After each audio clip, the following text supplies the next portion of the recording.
It's just off. The sound's off. You're live. Okay. I'd like to call this meeting to order. It is actually 5:59. Are you sure we're on? Okay. And first on the agenda is to establish a quorum, and our full council is present. And I would like to invite Brad Elrod to do our invocation, followed by the Pledge of Allegiance.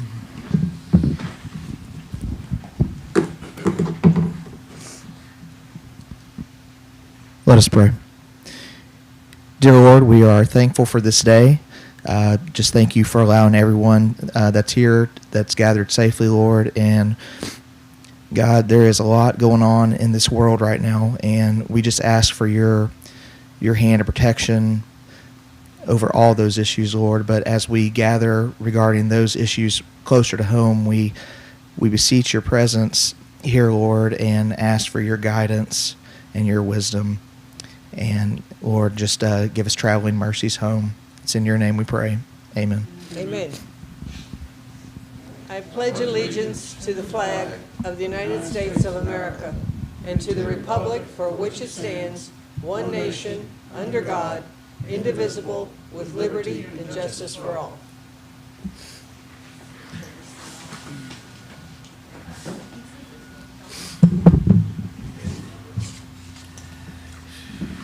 Oops. Excuse me, I was trying to silence the ice machine. It gets really noisy back here. Okay, are there any communications from the audience? Did anyone sign up? And are there any comments online, Debbie? Okay. There are two places in our agenda where we have communications from the audience. It's in the beginning and then at the end. So if someone wants to send in anything via Facebook or whatever, we can address that at the later time in the agenda. Whew. Anyway, let's move on. Since no one signed up to speak, we'll move on to the consent agenda. Is there anything that needs to be removed from the consent agenda? Is there any objection to the adoption of the consent agenda? Okay, there being no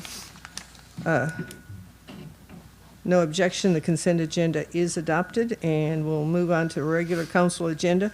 Consider for discussion action variance permit for Kodie Brown following public hearing August 12th. This is open for discussion as council. We will be, we're acting as the zoning board of adjustments at this point. And so if there's any discussion, now's the time. Any comments? I'd like to make a comment. And this is primarily for the people in the audience, not here, but online, because most people here are aware of this. But people moving into a purchasing property in the city of Ivanhoe must understand we are a zone community and city. It is their responsibility to research on what the requirements are within the city. People should not believe a realtor or an individual on what you may or may not be able to do with your property. It is your responsibility to come to City Hall to find out what you can and cannot do with your property and follow the zoning city ordinances. Thank you. Well, one comment about that. Realtors are responsible for telling people, you know, that that Right. it's zoned and they should check. Right. No. It's frustrating when realtors don't give correct information. Anyway, any other comments? Any motions? Do I hear a motion to adopt or not adopt or approve or disapprove? I'll make a motion that we approve the application for the variance. I'll second that motion. Okay, any further discussion? I would like to know, have we heard anything from the Browns since the hearing? No. They called to check on anything? There was Nothing. really, they weren't left with any instructions or anything to. No, they were follow just up told that the decision would be made tonight, but they Yeah, I haven't. thought they would be here. If it was me, I would be here. Yeah. Right. Further discussion? While I am always open to hearing and understanding people's positions, when asking for variances, conditional use permits, et cetera. I feel that it's our responsibility to stand behind what our code of ordinances state and stipulate. If we don't do that, we set bad precedent for future attempts to subvert the guidelines that our city operates by. The justification that I see on the variance is that it's too expensive for the property owner to move in a home that falls within the guidelines of the ordinances, and that to me is not. David, if I might inject. No, let him finish. Okay, go ahead. That in my mind is no different than somebody who comes and requests that they only have to build a 600 square foot house in an area that's zoned for a minimum 1,000 square foot house. While I am sympathetic to any and everybody's financial position, I can't subvert what the actual zoning code states as far as my support of a variance such as this, and I would urge council to consider the future ramifications of allowing a variance like this to pass. And I do agree that doing the guy or the lines Well, see, in the middle of a you street. weren't here when we had the meeting, so you didn't catch all of the conversation that took place. The zoning, planning and zoning is looking at adjusting the boundaries. Right now, the boundaries for zoning are down the middle of the street, which totally defies logic.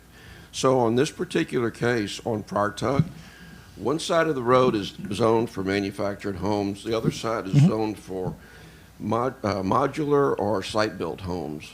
But yet there are manufactured homes on both sides of the road of Friar Tuck.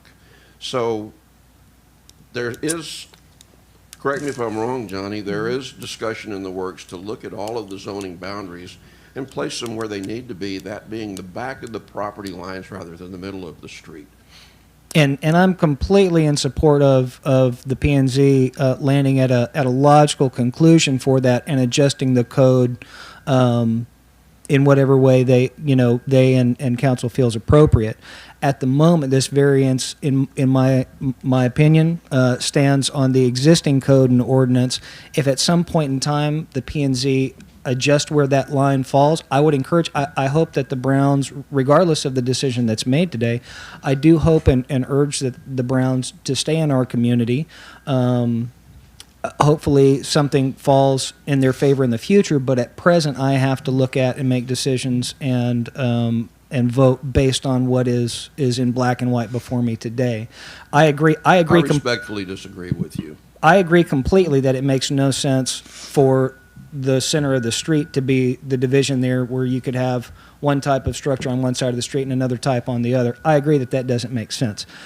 But that's neither here nor there because that's what the code says at present. I think that the P&Z does need to, further address that and come to a better, more logical conclusion. But again, I can't vote on a future possibility. I have to vote on what's there today. Okay, are there any other comments? Is there a possibility we could delay this, defer it, whatever you want to call it, instead of voting on it, because I have a feeling it's not going to pass? And so what? Well, it's not our job to get it to pass. It's our job to vote on it. If they want to hold on to the property, Yes or no, right? Right. that's correct. I think at this point, I don't know, but it might be a no vote. If we defer it till P&Z looks at it, then Well, what would happen at that point if P&Z recommends that the line be changed, then council approves or disapproves the recommendation of P&Z. P&Z does not make decisions. P&Z no, I recommends. understand that. I understand But that. then there would be the opportunity to go ahead and get a permit. If then you It would. depends on what these folks want to do. They're not here, so we can't talk to them, can't ask them. CD, what's the time limit What do you on? want to ask them? If they would wait until P&Z relines the property lines before they say yes or no that they cannot put in their manufactured home. Well, keep in mind the P&Z will make a recommendation, and ultimately council will vote on it. And I will be very clear and open. I will not vote in favor of where the line goes relative to the variance. Whatever the P&Z recommends, combined with whether or not I, as a councilman, feel that it makes good sense for the community, I will vote. On that situation. If it so falls that the line gets moved in the Browns' favor, I'm all in support of them, being in our community. I want everybody here that we can get. I just want to make sure that we're not maneuvering for reasons that aren't necessarily in the best interest of the entire community. And I totally agree. And to me personally, we cannot have two sets of rules. There's only one set of rules for the city. CD, is there a time limit on the variance decision that would impede us from? There's nothing in the code that determines that. It's established as to when the council makes a decision. The public hearing has already occurred, so the council can delay as long as they would like. It's on the agenda. Councilman Morris has asked about delaying it. The motion is to approve. If the vote fails, then it's, Yeah, we have a motion and a second on the floor, so it has to be voted on unless the motion is rescinded. So it sounds like there's a opportunity for this to fall in favor of the Browns. There's no guarantee, depending on what the P&Z says, but that would require a delay, which if we voted it down tonight, wouldn't necessarily No, work if for it them. were voted down tonight, and then if the P&Z moves it in their favor, then they wouldn't have to have. A variance at all. That'd be a a moot variance. point. I'm not suggesting that the boundaries be moved in favor of the Browns. CD has mentioned in writing that this has caused him problems in the past in other situations similar to this. Oh, I'm certain. It needs to be addressed. And it's just, that's probably why this other side of Camelot is not in the city, because the boundary was made down the center of the road. If there's a way to delay this, I think that we could make a clearer decision and a clearer vote on the variance application, or the variance application may become a moot point, depending on what happens with the boundary line. Okay, would you like to change your motion to delay? I'll take back my motion. Rescind the motion, or you rescind the second? Yes, I'll rescind the second. Okay. I sort of agree with Tommy. You would think if they were really interested, they'd be here tonight. I'm not going to hold that against them. No. I will make a motion that we delay this item until such time as we can hear from the P&Z on their recommendation for adjusting where the boundary lines lay between the districts. Is there a second to that motion? Second. Any further discussion about this? All in favor? Aye. Opposed? Okay, we got, how many voted yes?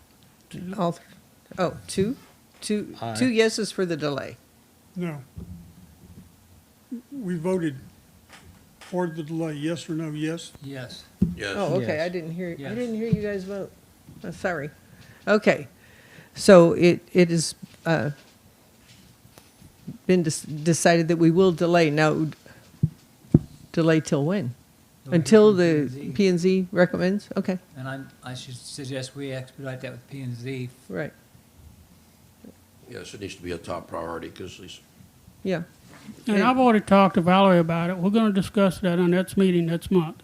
But that's open, that's for the first discussion. That doesn't mean it's going to happen. I'm talking about a change. Recommendation to the city, I should say. All right. Moving along, mayor's report. There's a few things that I do want to share with people. First of all, COVID is running rampant. Anyway, I talked to our hospital administrator Friday night, and she said that the hospital was full of COVID patients, and they're all people that hadn't been vaccinated.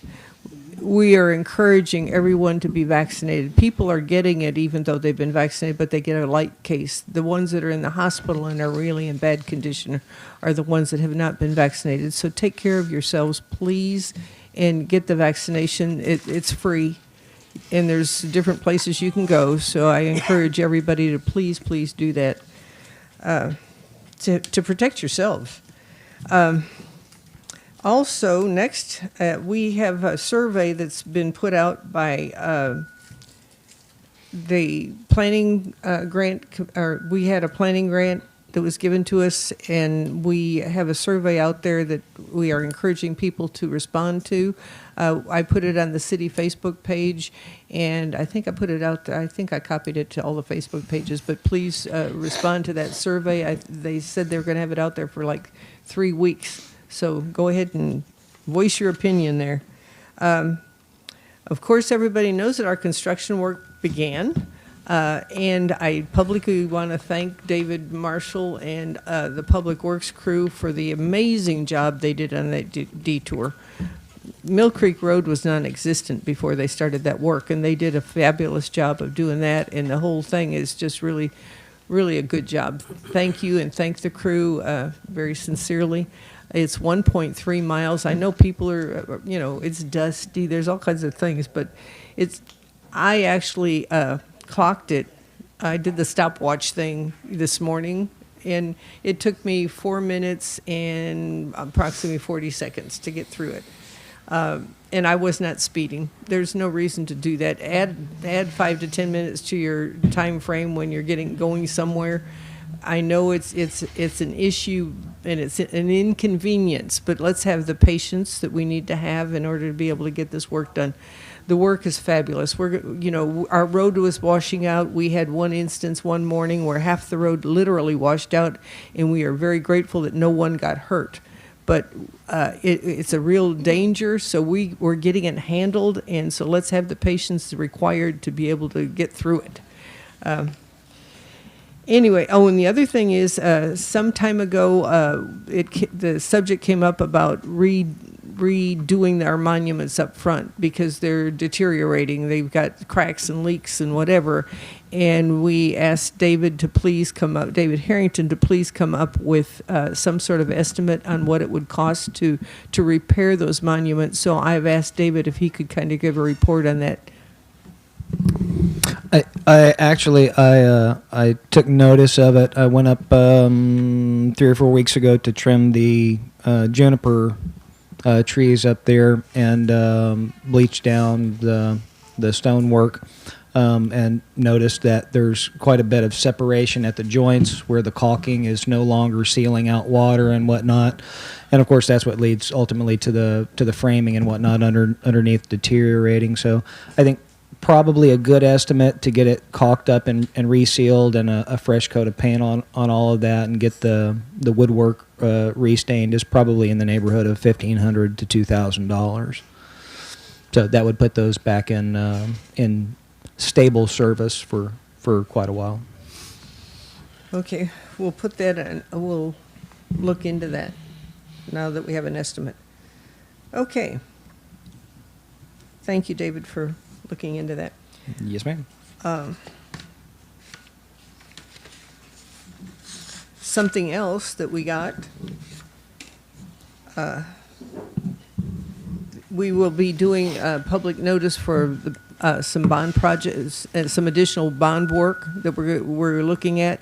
The engineer is getting the notice out, and CD is getting the notice out in the paper next week, and so we'll be getting bids on that. And actually, the advertisement is coming out the 26th and the 2nd, and then we'll have a pre-bid meeting the 3rd of September. So just FYI on that one. Okay. Moving along, consider for discussion action Supervisor of Dams report. Rusty, you're on.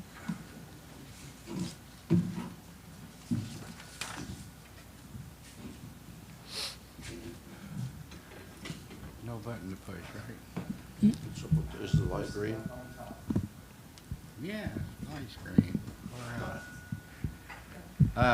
Not a lot going on with the dams right now. If I go through them one by one, I can go pretty quick, just tell you what's going on. Camelot's down about it. This is as of the walk down, which was done at the first of the month. Well, it's hard for me to pull it off and talk. Okay. Sure.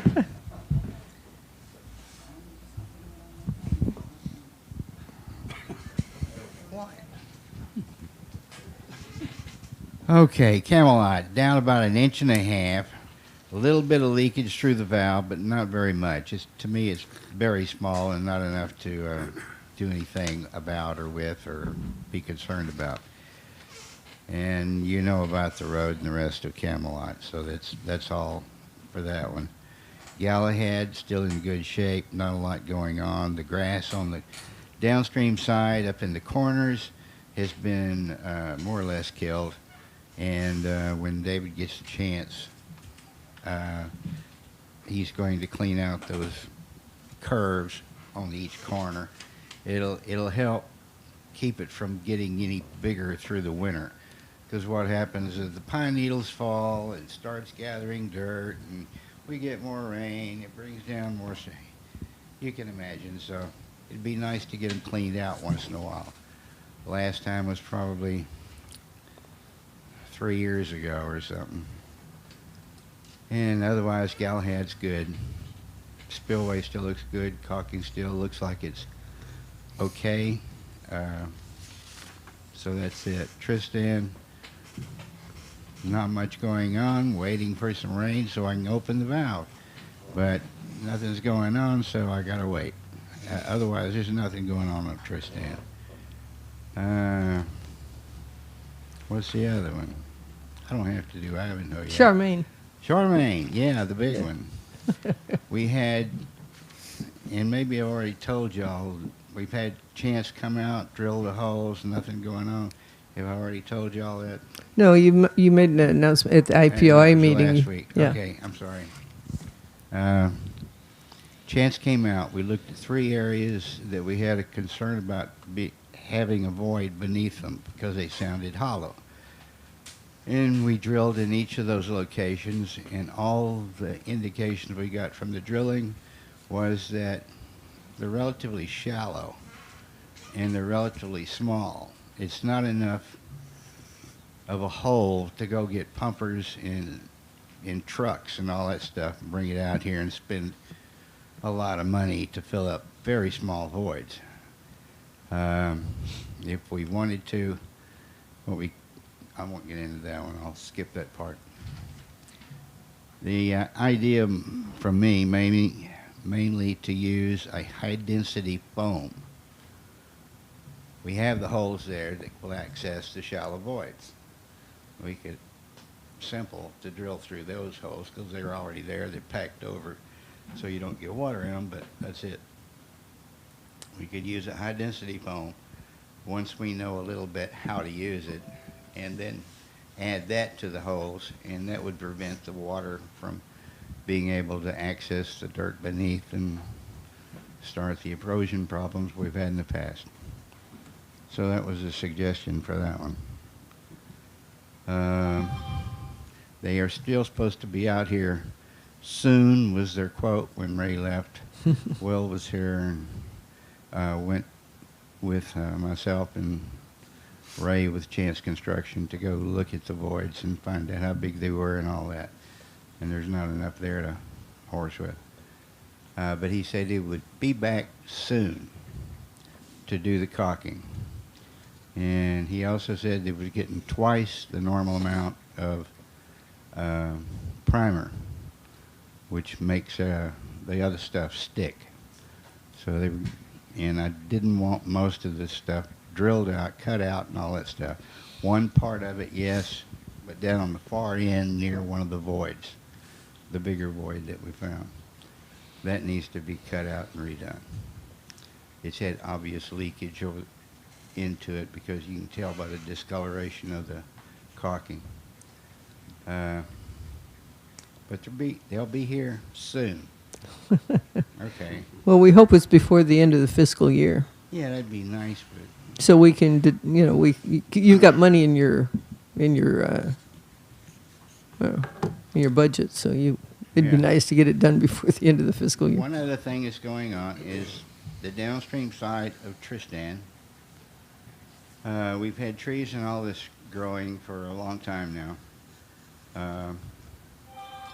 What the state normally wants is 10 foot from the bottom of what's called the apron, 10 foot from the bottom, it should all be clear. Tristan's not. It had been before, I think, but it just was allowed to grow back up. So we have a lot of, it's not that young now, but younger vegetation, small trees, brush, that sort of thing, to be cleared if we wanted to get back to the state's standard. And the reason the state wants that is because you need that area so you can see it to look for seepage coming through the dam. That's why they want that cleared. Here's a possible bid. Tuesday afternoon by a group that Will's been able to contact. So we'll see. Good. All right. Yeah, that's important. Hmm?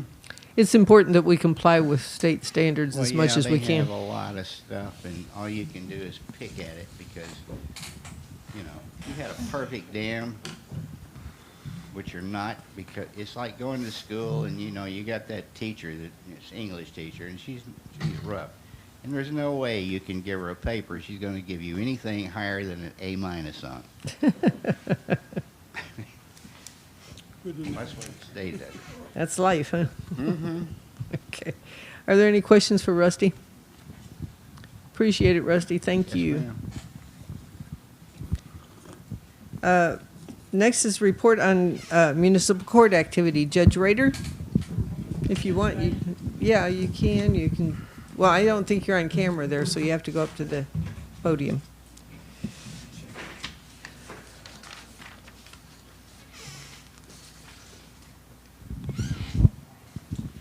Check 1 2, test 1 2. Just need to get up close. Oops, sorry. Okay, this is municipal court report for July. The total fines and court costs collected was $1,278.10. The fines retained by the city was $630.90. The court cost sent to the state was $646.47. And I did a comparison, a year to date, which is October 1 to July 31st. And then the previous year, which was October 1st, 2019 to July 31st, 2020. And the year to date, the present year, citations issued was 116. Previous year to date, 83. Funds collected year to date, $10,442.10. The previous year was $5,465.66. Year-to-date warrants issued, 70. Last year, 39. Warrants closed this year, 46. Previous year were 13. Citations closed this year, 134, compared to last year, 65. A lot of that was COVID, of course. And also, I wanted to add the magistrate activity, which is Judith, basically what she does. She processed 18 Class C misdemeanor warnings in July. And this came from individuals that had outstanding warrants, were arrested and taken to jail. She also did 3 Class A and B misdemeanors, which are higher classes than we do here. And I did 12 administrative search warrants, which were junk vehicles which allowed our marshals to place stickers on cars that need to be removed from the property. And that is my report. Any questions? Good job, Kathy. Thank you so much. Next. City Marshal office activity. I see that Michael is here. If you would please give us the report.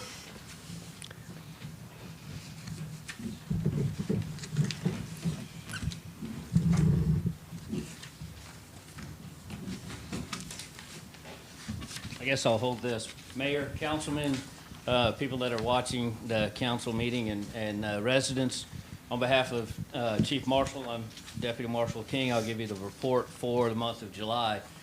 Total calls, activities, reports, contacts with folks here in the city was 197 for July. That represents every time from us contacting somebody, answering a phone call, running a license plate, doing a traffic stop, or just being present and doing things that need to get done. Code enforcement activity calls was 15 for the month. Arrest warrants, I think on the sheet here it was a typo, but when I went back and looked at it for the month of July, we served a total of 47 arrest warrants between our warrants and Woodville and outstanding other agencies, which netted, if you looked at dollar values of those warrants, they were somewhere in the neighborhood of about $18,000 in fines or costs that were due on those warrants. Total calls received from the sheriff's office were 21, and then total citations or violations written were 8, warnings 5. And I would urge anybody that lives in the city and can spread the word to people that the warrant service activity is good for us. You know, I don't mind serving warrants and putting people in jail when they've ignored a problem for the last 6 months, year, or 3 years. The jail is open and functioning for us, so it is in their interest to contact Judge Rader if they've got a ticket last year or 3 years ago and forgot about it and figured it would go away. I urge anybody that got those citations, contact Judge Rader, because if we run across you, it's going to cost not only the tickets and going to jail for the night, but likely your vehicle being towed, impounded, and recovered. So I would urge you take this time in the summer months while things are open and going to contact the judge, check and see if you got a citation. What did it turn into a warrant? Did you take care of it? Do you have anything remaining? It will cost you a lot less in the long run. And with that, ma'am, if there's not any questions for me, I need to go because I'm trying to locate an individual where we recovered 3 stolen trailers, a stolen motorcycle, and stuff from his property, and Wow. I'm waiting on him to come back home. Thank you, Michael. Any questions or comments from? Fabulous work. Thank you. All right, thank y'all. Yeah. Yeah, they really had a busy day yesterday.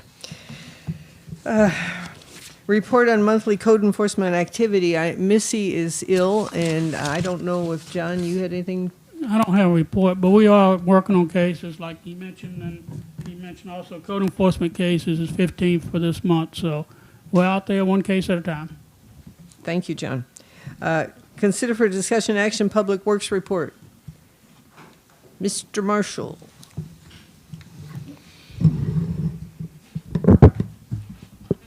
Is it good? No? It's good. Okay, I'll just lean over a little bit. It's not like I don't know what everybody's favorite subject is these days. We do know. Just to give you a few insights on that, and then I'll move on to what we're trying to catch up with. We promised that we would get that done in 30 working days. There are 4 of us. It was done in 38 days. I do apologize for that. We came in $7,000 under budget. In those 38 days, we put out 4,982,220 pounds of material. That sounds like a lot, because it was. That equates to about 2,491 tons. That's a lot of material. For those who don't say or say that it's not packed, we had a grand total of somewhere around 70 loads. That's 18-wheelers, belly dumps. That was the weight of the vehicles. The weight of the material when they came through was on the average 25 tons. Believe me, it's packed. I've heard things of a muddy mess, slipping and sliding. I assure you, when it rains, that's the first place I head to, just to make sure that we don't. What you see is possibly a thin film of the fine material that is underneath that dirt. All that does when it rises to the surface because of the rain is help it pack back down even tighter. So long as you do the speed limit, unlike the man in the white truck that passed me this afternoon around 4:30, we were tootling along, coming back from town, and he blew by me. I know had to be 50 miles an hour. I know that sounds ridiculous, but I promise you, he almost lost it in the turn in the corner. That needs to stop.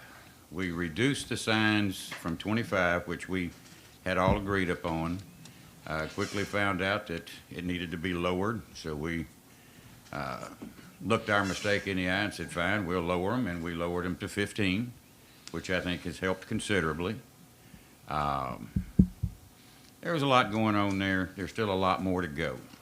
We are fully prepared at any time to come in and make any minor repairs or adjustments that are necessary. And contrary to popular belief, which I've heard, just because the detour is done at the end of this job, that the roads will immediately go back to the sorry state they were. That's $93,000 worth of material. We're not about to lose them once we've come this far. So we have some ideas of some materials that we can top them with to help protect them and keep those roads better than what they are now. After that, we are trying to get back on track. We leave in the morning, all the guys want to take an abrupt right and head back down to Ivanhoe West, but we're slowly breaking them of that habit. We have to carry on. We're doing some work on Marion. We're doing some work on Chanticleer. We are trying to get caught up on our many culverts that we have to put in there. The good thing is we are getting some pre-material from the Water Development Board, the surface that they removed. It's not as good as what I'd like, but it's better than nothing, and the price is right. Free Any is always questions? good. Other than that, that's about all I have. No questions about the detour? No Great job, questions, David. but I'd like to say thank you from the bottom of my heart. I think we all know that the construction that's going on at the base of the hill, the whole reason for the detour is a critical pathway. It's the primary artery that we all get in and out of, and the dangers that have been creeping up on us just couldn't be ignored anymore. So thank you for cutting us a pathway to get to and fro while we get that section amended. Sure, we all agreed upon that. If you see the guys out there working, all I do is tell them where to go and answer the phone. Give them a thanks. They're out there every day in the hot sun and everything else, all the weather, so honk your horn, give them a wave, do something. Let them know you appreciate them. Okay? Absolutely. Thank Thank y'all you so much, David. Appreciate it. Great job. Thank you, David. Consider for discussion action reappointment of Municipal Court Judge Rader. You'll see that on the attachment in the council packet, she was appointed 7/25 of 19 through 7/25 of 21, so we have to reinstate her. So do I hear a motion to reinstate for another 2 years? I shall make that motion. Second. Any questions or discussion? All in favor? Aye. Any opposed? Okay, done. And I'm seeing here on this thing that you sent out that we have to replace, we have to have another member of the Fair Housing Work Group. That will have to be for another meeting. Okay, consider for discussion action, Planning and Zoning Commission recommendations. Is there anything to report, John? Not at this time, thank you. Okay. For consider for discussion action, IT infrastructure and management strategies. This is something that Councilman Harrington put on the agenda. It's your baby. Thank you so much, Mayor. In the last month or so, we've had a couple of we had at least one major request for IT support coming directly out of the Marshal's department. The reason that I raised this particular concern is that we're looking at processing well over $21 million in projects in the coming months and years. We've already received indication from the office staff that they are overloaded and overburdened with the workload that they have, and that we need more office staff to support the actual administrative goings-on of the city. In my mind, with as much information, as much data, as much project management as is going on, I think that we're reaching a critical point where we need to assess what our actual information technology strategy is going to be, and consider onboarding some firm, somebody that's professional to manage it for us, so that when things like a request for new laptops come up, hardware issues, maintenance, system, administration, etc., that doesn't fall back on CD and the office staff, who are already waving the flag saying that they've got as much as they can handle. And it also gives it the opportunity for us to put that in the hands of somebody that is professionally trained, and that's their business, and they're up to date and up to snuff on everything that they need to be. My suggestion is we either have a workshop and invite vendors to come in and give us some sort of brief presentation as to what they can offer, or as to what we may need as a city, or to go out for bid for somebody to give us an assessment of where we are as an organization, and give us some professional feedback on what it would take to really get us stabilized and step up our IT strategy for the next stage that we're moving into. Because in the past, 5 to 7 years, we've clawed our way up out of, fighting for every scrap that we could, and we're still doing that. But the pieces are getting a lot bigger that we're getting a hold of, and the projects are getting larger, and the information and the responsibility for managing that information is getting much more significant. So I think we're at an important point, and a critical point, where we need to have somebody that's professional come in and assist us in evaluating where we need to go for the future. Also, simply because the people in this room aren't going to be here forever. And to date, we've done everything pretty much bootstrap. We do it ourselves, we figure it out, we create accounts and seek out, software packages and piecemeal things together.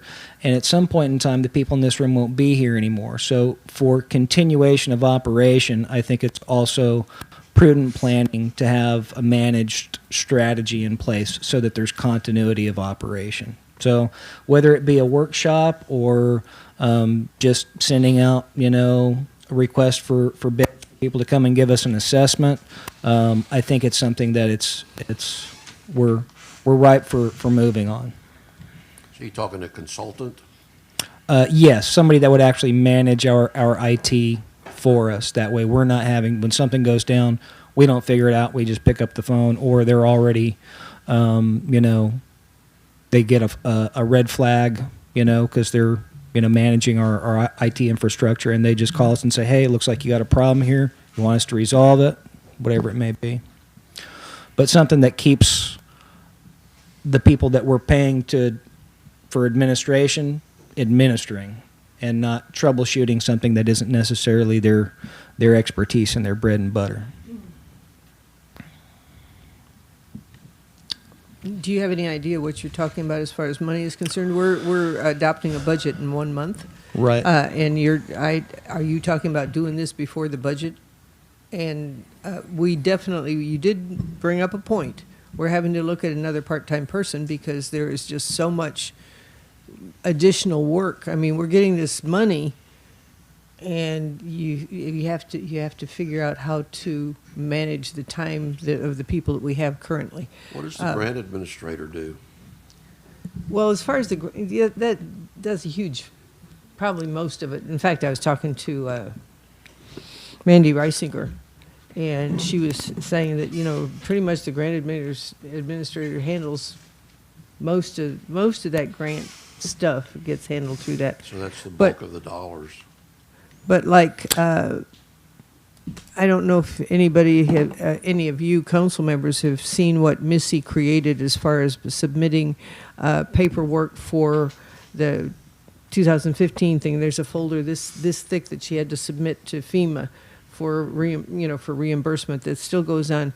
We are overloaded with code enforcement activity, and that's essential if we're gonna get our community cleaned up and in order. That code enforcement is vital. And she's also the court clerk, and she's also the clerk for law enforcement. So there's only so much. Also a notary. Yeah, she's also the notary. And every time somebody comes to the window, it takes her 20 minutes to half an hour to handle the people. And she's wonderful with people, but there's only so much that a person can do. And so we have grown to the point where we're going to have to look at an additional person.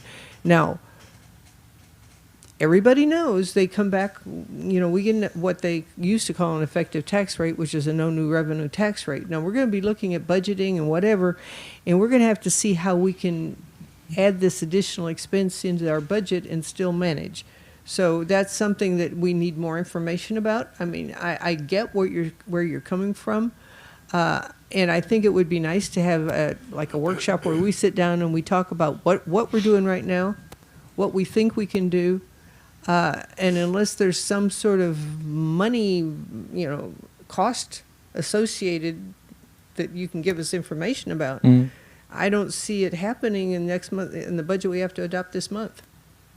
I mean next month, but. Well, all that being said, I think that in the next month there's a potential that we could get an understanding as to what, because right now there's the question of understanding what we need and then actually doing and getting what we need.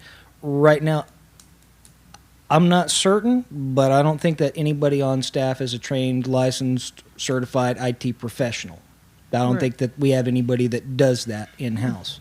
So having somebody come in and at least say, this is what you've got, and this is where you probably want to move towards, that at least gives us a target and a goal. Maybe we don't have funding for that in the next year. Maybe we can't even squeeze it into getting it in the budget. But if we can at least identify what our targets are, we can begin to, in a phased approach, stabilize where we're at, do what we can with what we have, and then build on that in the future. But I think it takes getting an assessment of where we are and where we want to get to. So maybe not, getting all the way to that target in this year's budget, but at least getting some visibility as to where we would like to be and where we actually are. Good idea. We'll address that. We'll go ahead and put something. Can I ask a question? Grant Works is doing this comprehensive plan for us. Is that something that they should be looking at? I mean, I don't know. Is I don't know that if something that's included in the plan, CD? I don't think so. I don't know if they have. I don't recall seeing anything on their list, but it is something that should be. Again, that's why I raised the concern. Is I think that should be part of our comprehensive strategy is to establish and maintain a robust IT, network and department and management. Okay. And I really appreciate the suggestion. Could I ask you to please get us some more specific information, and maybe even recommend some, people to come in? Some providers. Yeah. Sure. If you could do some research on that, follow up, and have some more specific information so that we can. I'll have something to you by Monday so that we can potentially move on at least meeting with some folks and getting an idea of what we may be able to do within this next fiscal year. Okay, sounds Mayor? like a plan. Yes, Councilman Warren. On this American Rescue Plan Act that we were so involved with, there may be something in there for IT. Oh, that's a good thing to look at. We'll talk to our. If I remember going through this material, I mean, IT was part of that, if I'm not mistaken. So- Wonderful. So there may be See, there's a something- possibility. Some might be funding. a possibility in there for funds for IT. We'd have to. We'll have to do some research on that one. Remember we'll do some more research, talk to our grant administrator or funds administrator once they're hired about that. Good thinking, thank you. All right. That number 11, considers discussion action fiscal year 2021 budget amendments. We hadn't, that was from last month, that was, yeah, right. That will be, at the budget workshop. Okay, consider for discussion action resolution 2021-15R, joint agreement with Tyler County for November 2nd, 2021 election. The resolution is in your packet. It's lengthy. It's one that the county clerk sends out to us. It's not something that we created. It's pretty much a form. Do I hear a motion to adopt Resolution 2021-15R? The resolution of the City of Ivanhoe authorizing this joint election agreement between the City of Ivanhoe and the County of Tyler, Texas, because they conduct our elections. I make that motion. I'll second it. Any discussion or questions about that? All in favor? Aye. Any opposed? Okay. Consider for discussion action resolution 2021-16R, agreement with Tyler County Clerk to conduct the election. Okay. This is a resolution of the City of Ivanhoe authorizing this contract for election services made by and between the City of Ivanhoe, hereinafter called City, and Denise Gregory, County Clerk of Tyler County, Texas, hereinafter called Contracting Officer, is based on the following. Anyway, this is what it is. Do I hear a motion to adopt Resolution 2021-16R? I make that motion. I'll second that motion. Any discussion, questions? All in favor? Aye. Any opposed? Consider for discussion action Resolution 2021-17R, Marshal Department Enforcement on IPOI property. Will has done us the favor of doing some research and following up with Brad as far as the wording of a resolution, and they came up with a resolution that, first it was going to be 16R, it has to be 17R because these election resolutions came up. Brad, you looked at this? Where, yes. I had some questions. There was one grammatical error that I found in it. So, I mean, that's not a big deal. What did you see when you researched? I mean, when you looked at it? Well, I guess this came up at the last council meeting where we were talking about some issues on the IPOIA property and what what authorization our marshals had to do things, and it may have been suggested that we pass an ordinance allowing our marshals to do certain things, but I think a resolution is the more appropriate approach. We've got to be careful when we do ordinances that they're not directed towards, they have to be for the benefit of the whole. We can't pass an ordinance about one person's private property or this private property or so forth and so on. But still, no matter what the private property is, whether that's, the mayor's property or the IPOIA's property, state law is still enforceable there. And our marshals, being peace officers, can enforce state law there. So I thought it best to just put a resolution together. I talked to Will about it, and he's the one who put it together, that said that the city is going to, recognizes that, the IPOI is an essential function of the city, and that state law will be enforced there, and that the city will see to it and cooperate with the IPOA to make sure that that state law is followed there. So, whether that be trespassing or disorderly conduct, public intoxication, those offenses can be enforced there by the marshals, and this resolution just basically states that. Okay. So the only change to the one that you sent, Will, was where it says, further, the city authorizes the marshal will. It's Marshal 2.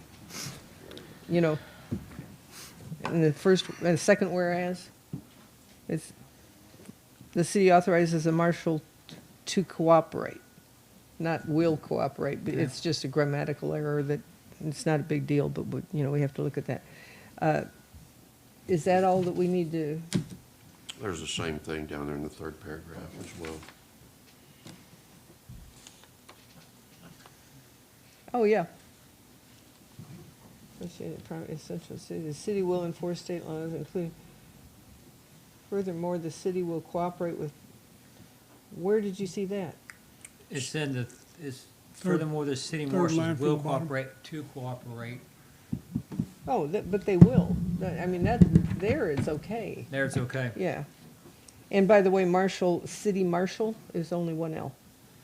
All right. I found that out when we got a city marshal. Yeah, 1L. The city marshal will enforce state law. You learned that. Including not limited to trespassing, blah, blah, blah, blah, blah. Yeah. Okay. So it's okay to leave this, right? We're good. Yeah, that's Okay. fine. So it's just that one error, the spelling of marshal, and then 2 instead of will, and we do include the name of, the names of CD and myself as signers, and other than that, it's fine. Good job, thank you. Thank you. It just gives the marshals teeth to enforce state laws on the IPOA property, and it helps them to keep our city safe. Well, it's good for the community to know that we're all in support of whatever needs to be done to enforce our laws, and that they see that the city and the association are working together to enforce whatever needs to be enforced. Good job. Okay, I'll make a motion that we adopt Resolution 2021-17R with the I changes. second. All right. Any questions? Just one little comment here. Do we have to have an agreement with IPOA for the marshal to be able to have a trespass warning as opposed to trespass? I think that's something the IPOIA needs to consider. Usually to issue a criminal trespass warning, you have to have the request by the landowner. So IPOA may want to consider making a blanket request or to the marshal's office and outline the situations in which it would justify a criminal trespass warning. I'm not, I think IPOI has its own attorney, so I'm not going to speak as to their mechanisms. Brad, my question would be, if there is a trespassing individual on association property, does someone from the association have to be there for the city marshal to issue That's a what we're warrant? talking about. Oh, that's what Have you're we- Yes. talking- the same, okay. Well, and we may be talking about two different things. Councilman Morris's question was about a criminal trespass warning, which is a warning somebody is given that says if you enter this property, you have committed a criminal offense. Right. I thought that when we discussed this last go-around, that no trespassing sign could be considered the Yes, warning. true. So, yeah, so criminal trespass is an offense. A criminal trespass warning is given to somebody to tell them that they are not permitted on that property. A criminal trespass, you do have to have warning. They're two separate concepts. To be guilty of criminal trespass, you have to have notice that you're not supposed to be there. Signs can do that. A criminal trespass warning creates a different offense. If you That would be if they've violated the warning, now they're trespassing. You don't even have to trespass to get a criminal trespass warning. Skip, if I wanted to, I could go talk to, the law enforcement officials of my jurisdiction, and I could say, I don't want Skip Blackstone on my property. Go give him this criminal trespass warning and tell him if he comes on my property, he's going to be arrested. So there's your warning. Okay. So it's a different thing. So the criminal trespass warning is a good idea because it's what all the, your local Walmart and everything else gives people who they don't want on their property. People who are, haggling people, hassling people, whatever. It'll, if you see that somebody is a problem there, you can say, you're not allowed here. If that's within the IPOA, I don't know what all the bylaws are, but, you can say, you're not allowed here. You come back here, you're automatically arrested. It was just a question. It was a topic that came up when David Harrington and you and I were talking last year. Right. For clarity, Brad, a posted no trespassing sign serves the same function as a marshal handing somebody No. a warning. That would come if they would not leave when they were asked to leave, I suppose. Well, that's what I'm asking is if the sign that says you're not supposed to be here is the asking them to leave, and if a no trespassing sign, if an appropriately worded no trespassing sign is present, does that give our marshals, at the request of the association, the ability to walk up and on a first offense situation, issue a criminal trespass citation? So I guess, and again, I do not represent the IPOIA, so I don't want to speak about their bylaws or whatever. But it's my understanding that anyone who doesn't have a permit is trespassing. So that person, the signs that are posted, I think give somebody reasonable notice that they are trespassing.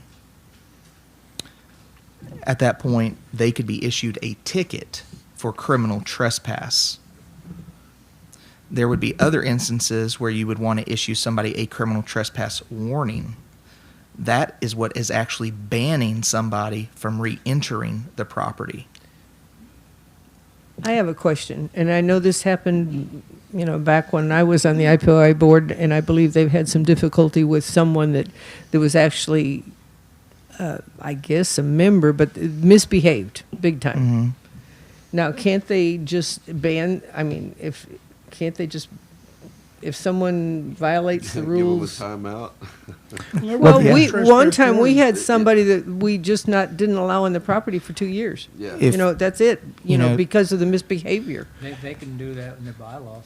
Yeah, if the bylaws allow for it, IPOA can request whomever to be, excluded. Banned. Like you were going to ban Skip from your property. Right. That would be a More case. interested in giving the marshal's teeth to know what to do. That's all I'm interested Right. in. Right. Right. But that particular situation where somebody who has a permit is not Violating conducting all the rules. right, violating the rules and not conducting themselves properly, even though they have right due to permit, they're violating the laws or the regulations. That would be a situation where a criminal trespass warning could be issued, and that would be a ban for them from that point forward. Right. So you could, if the officer sees something criminal happening on IPOA property, they can definitely act. You know, if someone's intoxicated on IPOA property, they can enter and issue them a ticket, arrest them, whatever they need to do. If it's just they're violating IPOIA rules, you know, the marshals can't do anything about that. Now, what the IPOIA could do is tell the marshals, we want this person banned from our property.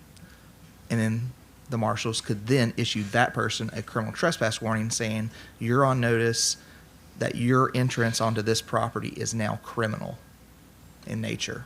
And that's because they've broken some rule, and the association has requested that they receive a criminal trespass warning. Yes, but it doesn't have IPOA, if they're within their bylaws, can request anybody to not be there. Gotcha. You know, I don't have to have a reason for not wanting Skip on my property. I just say, hey, you come on my property, you're going to jail. It's personal, Skip.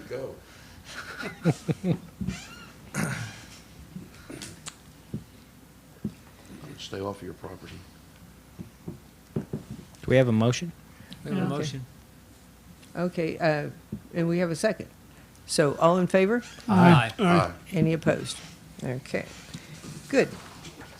Moving right along to item number 15, consider for discussion action, Resolution 2021 Fund Administration Project Delivery Service Providers to complete project implementation for the American Rescue Plan Act funding administered by the U.S. Department of the Treasury after other Treasury, other federal or state agencies. Mayor, may I clarify, this was the resolution 2021-18R? Oh, it is on the resolution itself. It does say 18R. Okay. This is a resolution of the City Council of the City of Ivanhoe, Texas, authorizing a fund administrator for the American Rescue Plan Act funds. Do I hear a motion to adopt Resolution 2021-18R, and then afterwards we'll have discussion? I'll make that motion to adopt Resolution 2021-18R. Okay? Second. Okay. Now, the selection committee met yesterday, and I would like to ask Tommy Morris to do a report of the meeting and recommendation. Thank you, Mayor. Yes, myself, the mayor, and Will Warren serve on the committee.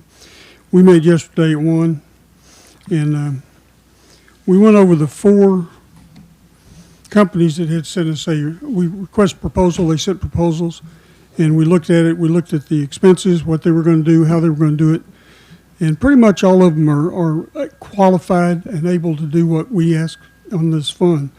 However, their cost was a little different. And we approved Langford Community Management Services because they were low bid along with one other company, but they had a better work record that we're aware of. So that's who we went with, Langford. That's who we recommend. Recommend, yeah. Mayor, may I?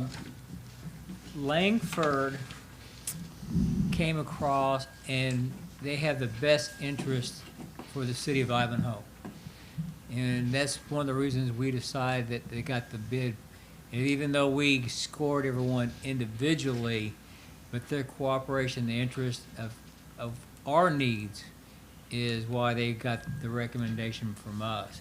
Because this fund that we are getting, we are going to get money, $355,000. It's there's a lot of reporting to it. It's going to be very intense. There's a lot of things you can use this money on, but you got to report it. If you don't do it right, you can take that money back. The clawback. So it's important that whoever we have represent us, and that's why we went to Langford, that they watch what we're doing and make sure that we do it right. Yep. So that's. Yeah, Go yeah, ahead. yeah, thank you. Just to clarify, we're going to get $177,910.31 initially. It will be a total of $355,820.62. They're going to give us half now and half in 1 year. Half 1 year from the time that we receive the first allotment. This is money that's it's called the American Rescue Plan Act, and this is additional like COVID-related expenses. And so it's kind of a second round. And all cities, all counties, the county is going to be getting $4,209,532, Tyler County. But our share is going to be $355,000. And like Will said, you know, you look at the regulations and the stipulations and what it can be spent for and what it, you know, we want to make sure we've got somebody that can administer these funds for us so that we don't make any mistakes and get what they call clawed back, the money, you know, because that would be horrible. So that's the reason for deciding that we really need a fund manager. It's not required. We could do it by ourselves, but when you're talking about that much money, And the reporting that goes with it. oh yeah, it's intense. So we've got a motion and a second. Are there any further questions about this whole plan and what we're doing? Okay, all in favor? Aye. Any opposed? Okay. Thank you, guys. Consider for discussion action declaring Motorola Astra two-way radio as junk.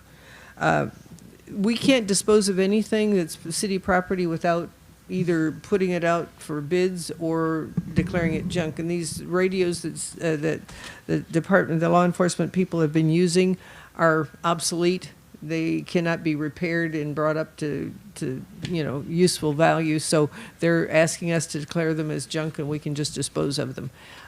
Do I hear a motion to that effect? I make that motion. I'll second that motion. Any other questions or discussion? All in favor? Aye. Any opposed? Consider discussion action, set date for budget workshop on proposed fiscal year 2022 budget and possible tax exemptions.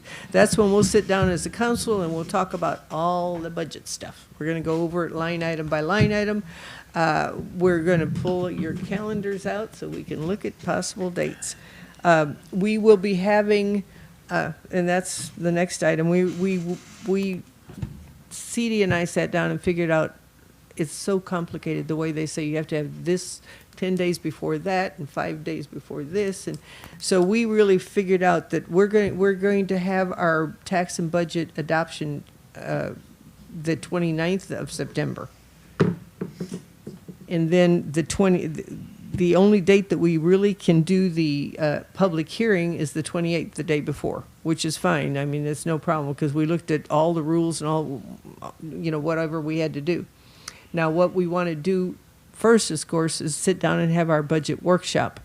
And that's where, like I say, council gets together. We all talk about the budget and people have, each department has given me their request for either salary increases or, you know, whatever they feel they need. Like, you know, Rusty gave me the amount that he feels he needs for the budget for next year's dam, you know.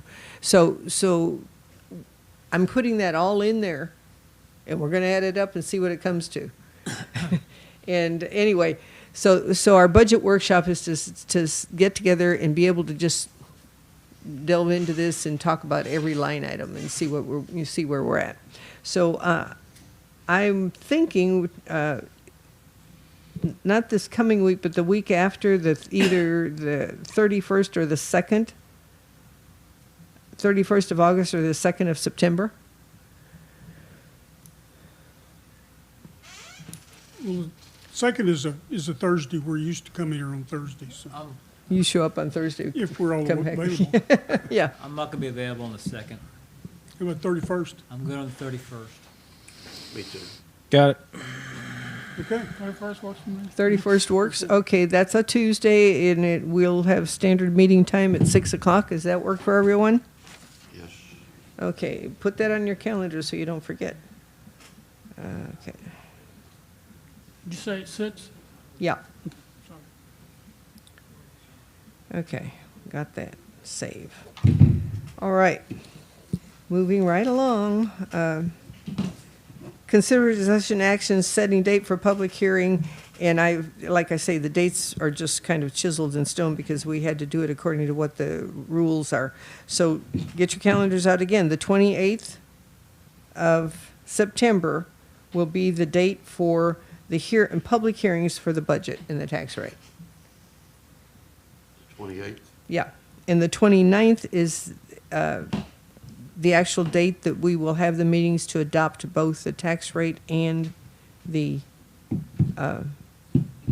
budget. What time on hearing? Let's go ahead with 6. Unless anybody wants anything different, let's not confuse ourselves. On the 29th, correct? 28th and 29th. 28th is public hearing, 29th is the actual meeting where we adopt.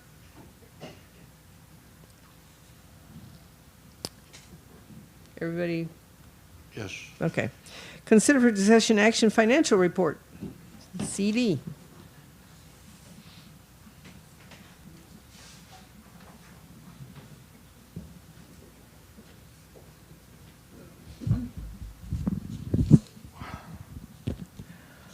Okay, thank you, Mayor and Council. I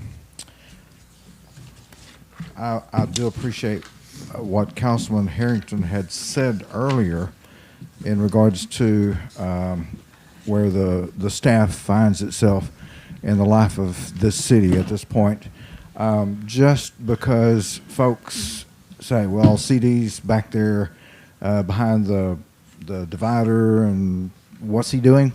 Well, 80% of my day, approximately, pretty close to 80% of my day, has now generated into reviewing emails that come to the city. That's how many we receive and what I have to respond to in a day's operation. That leaves basically 20% of the rest of my day for in-house work, and that includes stuff that comes from Missy or from the court for whatever they're asking for, something that the council might need, and janitorial work, making sure that things are taken care of around here, whatever.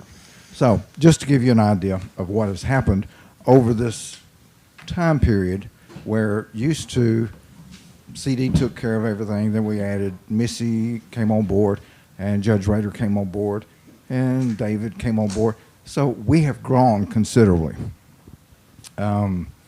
And so that was part of what had led to my request to the mayor that the council look into adding at least a part-time staff person to help there.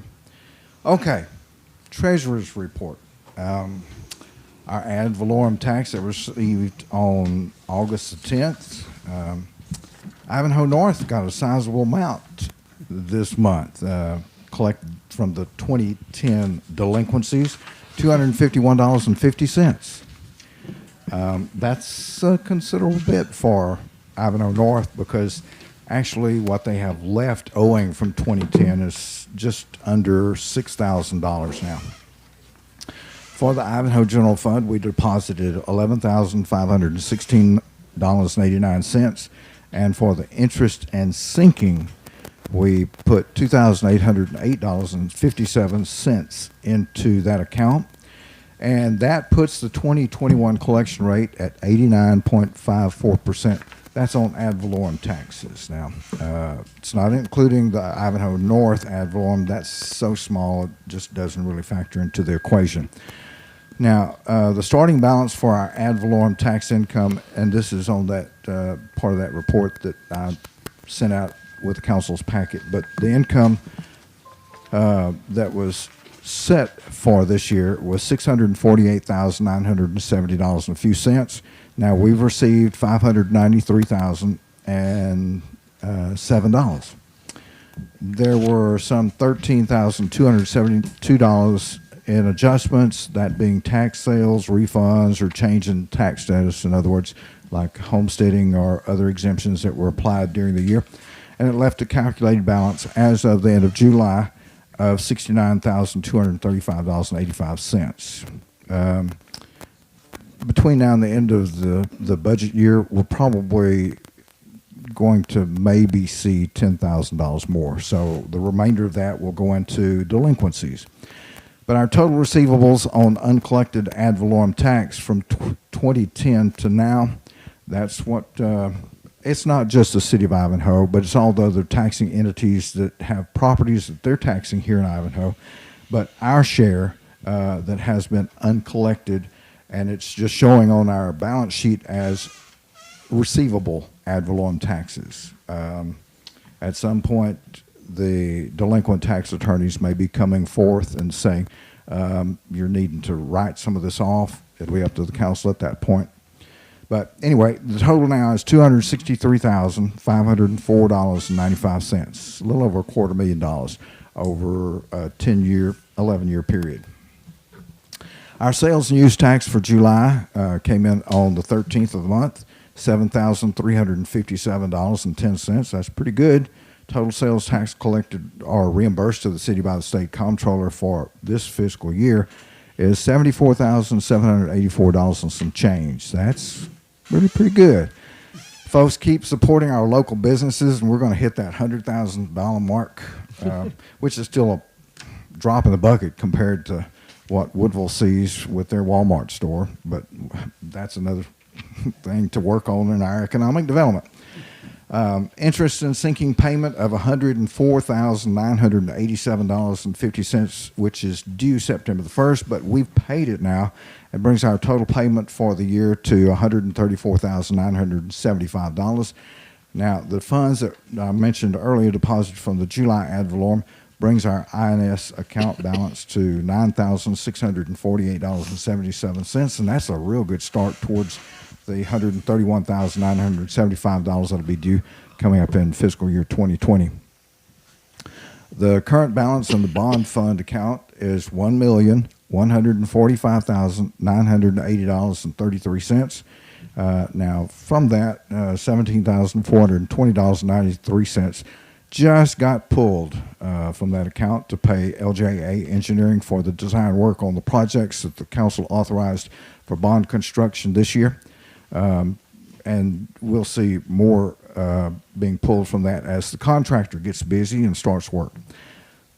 On that subject, the legal notice for the contractor bids, I think the mayor made mention of this earlier. The work will be in the next two editions of the Tyler County Booster, with the bids due on September the 10th, and council will have the engineer's recommendation of the contractor at next month's council meeting. We're expecting the first year disbursement, as the mayor said, for the American Recovery Act funds to show up by the end of this month. That amount, she noted, was $177,910. And next year, about this time, the second disbursement of about the same amount should show up for that total that she had voiced of $355,820. And again, this is not really a grant until they go and claw it back. And that's why it's so important, as the council just approved, for having a fund administrator to make sure that we keep our I's dotted and T's crossed, and that we don't go some direction that we maybe not. And Councilman Warren, that was a real good suggestion, because I think IT, it can be related to recovering from the pandemic. So that's something really good to be looking at. And outside of the monthly report, and I apologize on behalf of Shirley, her husband had surgery and he's in physical therapy and going through a bunch of things, so it delayed her in getting reports to us. That budget, 6-page budget comparison sheet, I really haven't had a chance to go over it, so this is something, phantasma there.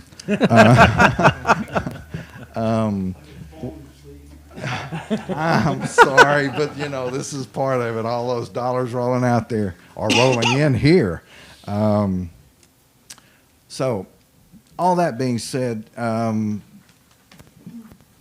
pretty sure that we're good, because Shirley had done the reconciliations, and then when I went through all of the numbers on those last night, she sent the budget comparison today, and it looks to me like it's good, so it should be good for approval.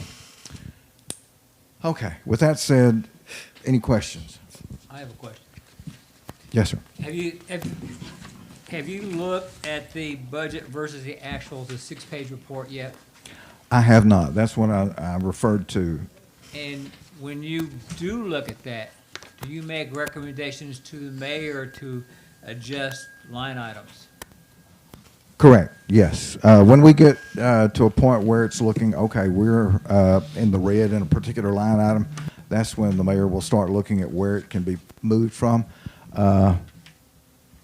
Thank you, Rusty. He's already departed on us. But that's one of the areas that is probably going to absorb some of these that we're over on.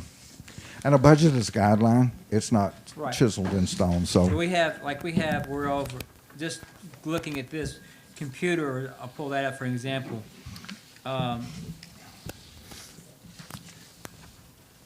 Let's go to contracts. We have $5,500 in contracts. We've spent nothing yet. that's going to have to be addressed here with Shirley. The mayor and I were talking about that the other day because she's apparently not looking at the line items that I'm posting those payments against to put it against the budget. Because And we that- have spent money on contracts. Right. But she has a different, yeah, so we have to work on clarifying those things. That's why it's going to be a little difficult this time. We spent 2 days going line item by line item, trying to figure out what we should estimate for next year.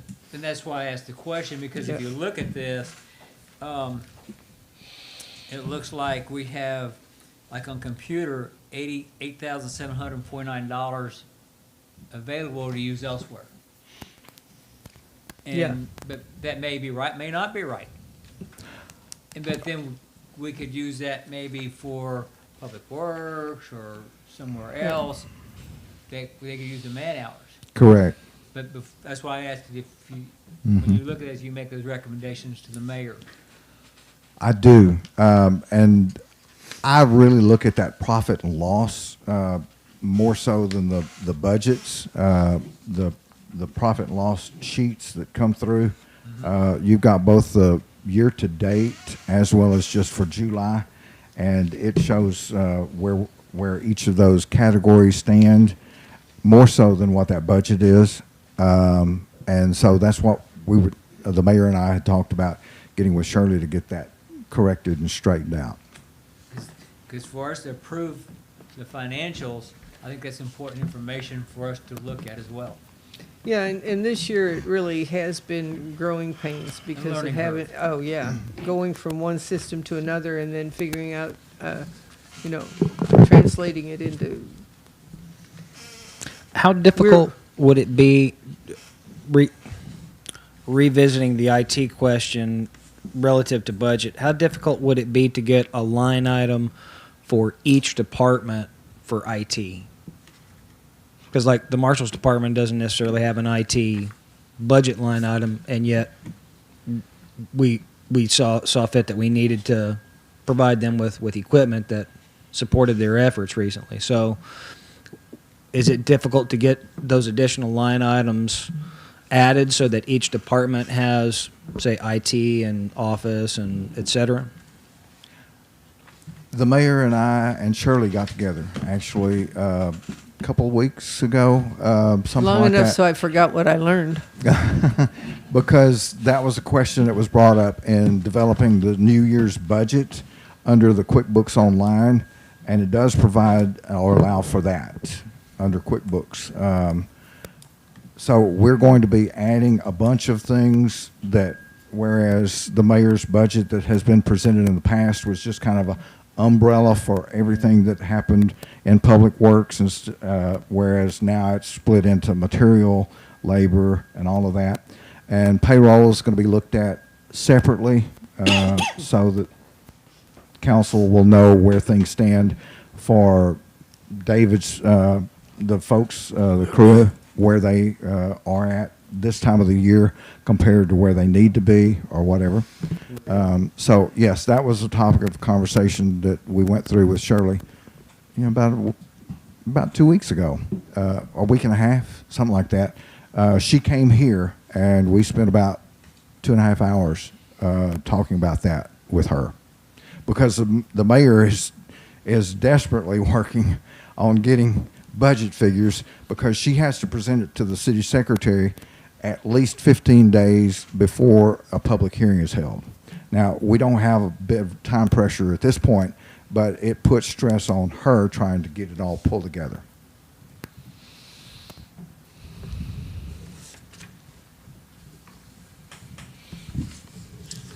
You know what I found out the other day?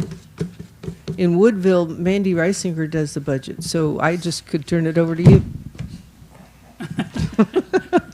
I think the chief financial officer of the city, as pertains to state code, is the mayor. Decline, Mayor. Yeah.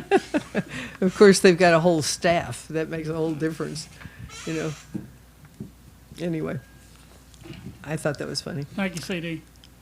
Thank you so much. Now, do I have a motion? Are there any questions for CE to start out with? Do I have a motion to approve the financial report? I so move. Second. Okay. Any questions, further discussion? All in favor? Aye. Any opposed? Thank you. Okay. Is there any update on the Ontiveros legal proceeding? No, Mayor, there's not. Okay.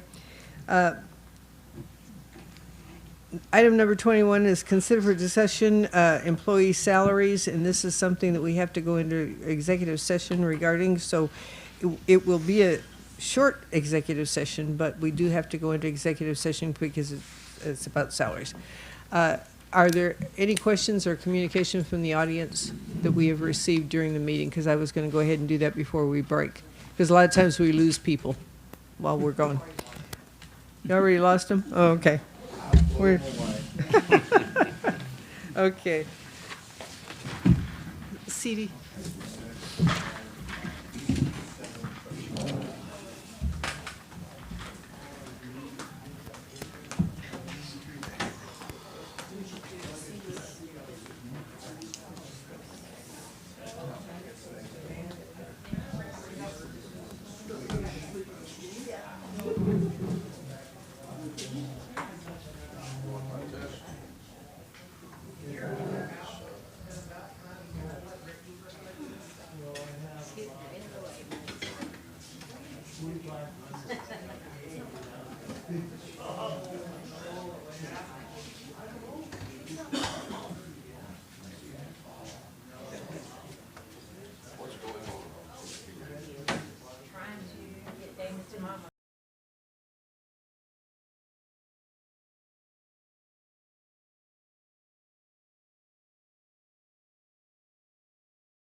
Okay, I'd like to return to open session. It's 8:01, and there is no action to be taken on anything that we talked about in the executive session. Oh, we forgot that other issue. Okay. Too late now. Communications from the audience. Is there anything come up? Council comments? Have you, yeah, no. Anybody but David, right? You're right, anybody but David. I was just going to make a motion to adjourn. Okay, He can't help himself. Second. motion to adjourn. Aye. Okay, all in favor? Aye. We are adjourned at 8:01, I guess it, I don't think that took a minute, did it? 8:02, 8:02.